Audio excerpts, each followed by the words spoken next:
আসসালামু আলাইকুম। লিলির রান্নাঘরে সবাইকে স্বাগত। তো আজ আমি ধোসার সঙ্গে খেতে হয় এমন 2 রকমের চাটনি রেসিপি শেয়ার করব খুব সহজভাবে। তো আসুন তাহলে দেখে নেওয়া যাক আজকের চাটনি রেসিপি। তো এর জন্যে প্রথমেই চুলাতে কড়াই বসিয়েছি, আর কড়াইয়ের মধ্যে দিয়ে দিচ্ছি কিছুটা ছোলার ডাল, আর দিয়ে দিচ্ছি কিছুটা লবণ। এবার এই লবণ দিয়ে ছোলার ডালটা প্রথমে একটু ভেজে নেব, এর ভিতরের কাঁচা ভাবটা একেবারে চলে যাওয়া পর্যন্ত। তো ছোলার ডালটা খুব সুন্দরভাবে ভাজা হয়ে গেছে, আর খুব সুন্দর একটা ফ্লেভার ছেড়েছে। এবার ডালটাকে নামিয়ে নেব, নিয়ে ঠান্ডা করে নেব।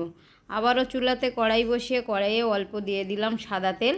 এবার এর মধ্যে দিয়ে দেব 1 চা চামচ গোটা জিরে, দিয়ে জিরেটাকে একটুখানি নেড়ে নেব। নিয়ে 4 থেকে 5টা রাফলি কেটে নেওয়া টমেটো এর মধ্যে দিয়ে দিলাম।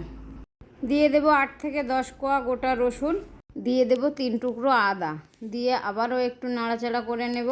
এবার এর মধ্যে দিয়ে দেব একটা বড় সাইজের কুচিয়ে রাখা পেঁয়াজ। পেঁয়াজটাকেও রাফলি কুচিয়ে নিয়েছি, খুব মিহি করে গোছানোর দরকার নেই।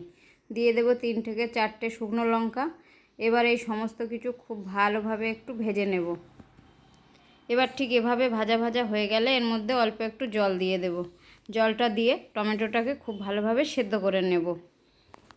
আর টমেটোটা ঠিক এভাবে সেদ্ধ হয়ে গেলে নামিয়ে নেব। নামিয়ে খুব ভালোভাবে আগে ঠান্ডা করে নেব। তো এবার এখানে একটা মিক্সিং জার নিয়েছি। এবার এই জারের মধ্যে দিয়ে দিচ্ছি 1 বাটি কুড়োনো নারকেল, আর 2 চা চামচ ছোলার ডাল, 3 টুকরো আদা, আর 3 থেকে 4টে কাঁচা লঙ্কা।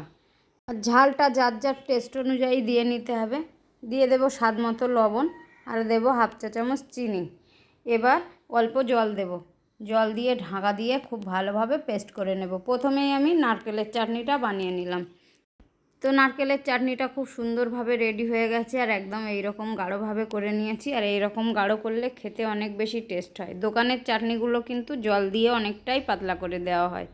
তো একটা প্লেটের মধ্যে ঢেলে নিলাম। আবারও মিক্সিং জারের মধ্যে দিয়ে দিচ্ছি সেদ্ধ করে ঠান্ডা করে রাখা টমেটোটা। আবারও এর মধ্যে দিয়ে দেবে 1 চা চামচ ভেজে রাখা ছোলার ডাল, অল্প একটু কোরানো নারকেল, স্বাদ মতো লবণ, আর অল্প একটু চিনি দিয়ে আবারও খুব ভালোভাবে পেস্ট করে নেব। তো পেস্ট করে নেওয়া হয়ে গেছে, আর দেখুন দেখতে কতটা সুন্দর হয়েছে।